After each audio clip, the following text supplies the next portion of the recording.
7:04 de la mañana, hora de Venezuela. Seguimos pendientes de Ucrania, por supuesto. Y llama la atención la manera como el presidente de Chile, Boric, insiste y le reitera incluso a Zelensky el apoyo de Chile a Ucrania en todos los foros internacionales para alcanzar la paz. Y más recientemente, ese respaldo se ha expresado ante la orden de arresto dictada por el Tribunal Penal Internacional contra su colega ruso Vladimir Putin en una reunión por videoconferencia con el ucraniano Volodymyr Zelensky, que ha agradecido la cooperación de las autoridades chilenas desde el inicio de la invasión.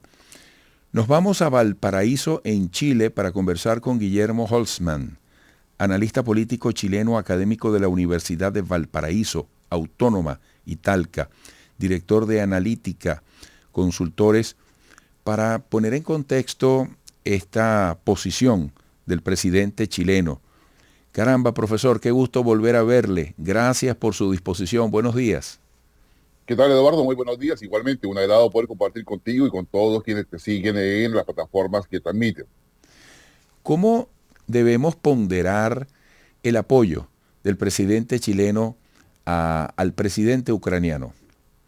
Una de las cosas que tiene el presidente Boris es su coherencia respecto a su discurso en defensa de los derechos humanos. Su discurso en contra de la guerra y su discurso a favor de la paz y yo diría, el sentimiento humanitario que normalmente lo acompaña. Eso significa, para los efectos concretos, es que el presidente Boric tiene muy claro que Nicaragua es una dictadura, por ejemplo, porque se violan los derechos humanos, que en Venezuela no es democracia porque se violan los derechos humanos y no hay ningún tipo de reconocimiento para eso. Y de la misma forma afirma de que Ucrania, la invasión rusa a Ucrania es un fenómeno no solamente que va contra el sistema y las leyes internacionales, sino que viola indebidamente los derechos humanos de los propios ucranianos. Eso ha llevado a que en la política exterior chilena, que por lo demás es coherente también con eso desde muchas décadas a la fecha, se condene la invasión de Rusia, se condene la violencia asociada a ese despliegue militar que hay dentro de Ucrania, se condene lo que son las violaciones de derechos humanos, como es la definición del Tribunal Penal Internacional, que acusa a Vladimir Putin de tráfico de niños y abuso de niños en términos de violación de sus derechos humanos a raíz de los territorios ocupados y los niños adoptados en territorio ruso. Y en esa perspectiva, entonces, el presidente Boric, yo diría que es coherente y por eso ha patrocinado la última resolución que saca Naciones Unidas, pero también ha sido claro en que Chile no se va a involucrar en el conflicto propiamente tal, sino que Chile tiene toda la disposición para cooperar en el escenario post-conflicto, una vez que se establezca, ¿no es cierto?, el alto al fuego y se formalicen en realidad las negociaciones que conlleve ese acuerdo del alto al fuego. Qué interesante acotación. En el ambiente de la opinión pública en Chile, ¿qué peso tiene esta posición del presidente? ¿Hasta qué punto, por supuesto, hay un promedio estándar en el planeta? Es una situación que nos tiene que afectar en la sensibilidad, pero particularmente con la posición del presidente chileno, ¿hay algún tipo de lectura a la opinión pública en Chile? Sí, hay una lectura de opinión pública favorable al presidente Boric. Si bien es cierto, el presidente Boric no tiene un amplio apoyo en las encuestas de opinión pública, en este tema sí tiene, yo diría, un respaldo que es transversal. O sea, yo diría más del 80% de la población en la práctica no está de acuerdo con esa guerra. Pero a su vez también, como sucede en varios otros países de América Latina, la población tampoco quiere inmiscuirse o verse participante de este conflicto que está liderando, como bien sabemos, Estados Unidos, con la Unión Europea, más Reino Unido, podríamos sumar a Australia, Nueva Zelanda, Japón, Corea del Sur, que ese occidente pequeño, donde en esa visión de occidente de Estados Unidos no está América Latina. Y eso yo creo que es compartido por mucha gente de América Latina, o sea, no queremos más conflictos donde involucrarnos, como sucedió en la Segunda Guerra Mundial, por ejemplo, que quizás sea el conflicto que participamos apoyando justamente a los aliados. Pero eso también significa de que Chile tiene, al igual que demás países, una distancia del conflicto, pero toda una disposición a cooperar cuando ya se supere o esté en una posición en el sistema internacional que permita justamente una cooperación a Ucrania para superar este conflicto. Sí, y por cierto, desde un punto de vista integral, más global, incluyendo más allá de la posición que usted está analizando del presidente chileno. Oye, en esa perspectiva, en ese futuro, estamos todavía en el mismo nivel de imprecisión sobre la manera en que las cosas puedan cambiar. Porque ahora, imagínese, está esta orden de arresto dictada por el Tribunal Penal Internacional contra Vladimir Putin. Hay muchas simbologías, pero en el plano objetivo del terreno de la guerra, ¿se puede avisorar algún camino que dé lugar a la esperanza por el final de la guerra? Ojalá pudiésemos decir eso, Eduardo. La verdad es que se lo dejo a todos, Sí.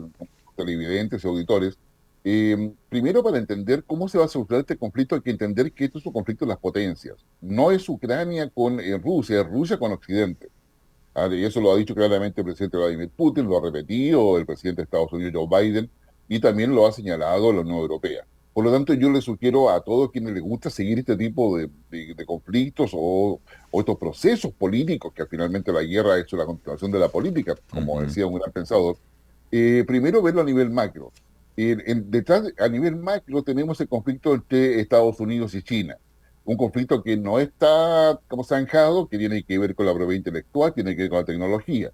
En segundo lugar, están las potencias. A Estados Unidos y China hay que sumar India y colocar sobre la mesa el Indo-Pacífico versus el Asia-Pacífico que promueve China.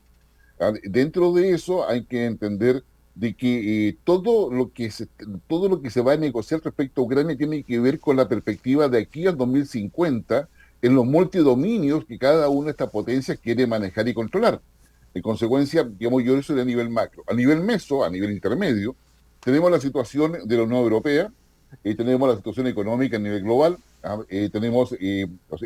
digo Unión Europea porque la Unión Europea ha tenido que definir de alguna forma que su seguridad hoy día depende de lo que diga Estados Unidos, cosa que genera problemas que se conversan en reuniones privadas en las últimas reuniones. Febrero fue muy intenso en reuniones entre los países de la Unión Europea y en consecuencia yo diría que la Unión Europea tiene ahí un tema. Recordemos que Reino Unido no está en la Unión Europea, pero tiene una alianza que se conoce como AUKUS con Estados Unidos, ¿no es cierto?, y Australia. Y esto tiene que ver con el Indo-Pacífico. Entonces, a nivel meso, ahí está eso. Y por supuesto está la debilidad de las democracias para poder enfrentar los problemas que serían de la guerra, problemas económicos que surgen de la falta de energía, gas y petróleo particularmente, la crisis alimentaria por la escasez de granos y la escasez de fertilizantes, que no solo tienen que ver con la guerra en Ucrania, sino con la sequía a nivel global, y que no se pueden reemplazar porque en otros países no están produciendo lo que debieran a raíz del cambio climático y la sequía consecuente.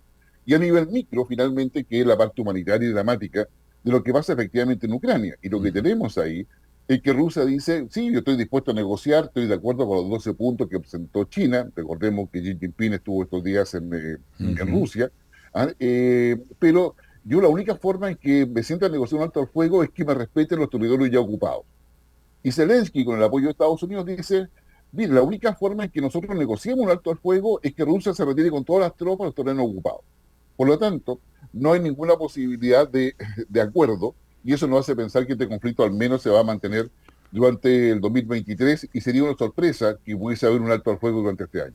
Caray. Bueno, como siempre agradecidos, profesor Guillermo Holzman, y siempre interesado en contar con sus análisis. Hasta pronto.